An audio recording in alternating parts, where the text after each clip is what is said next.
Today we're going to change the blade on a McCulloch M40-450C lawnmower.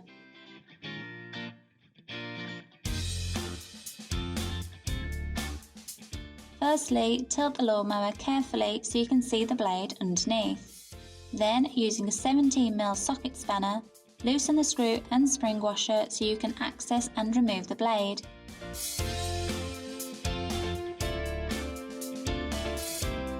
For a tip, you may also want to remove the build-up around the blade. To make sure that your lawnmower is working to its full potential, you can either remove it by hand or by using a pressure washer when the blade is off. Place the new blade back over the governor, securing the washer and screw over the top with a 17mm socket spanner.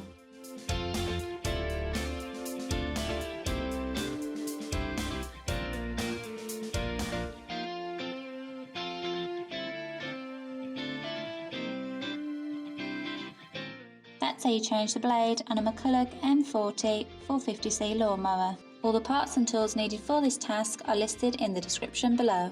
Please like, share and subscribe if you found this video helpful.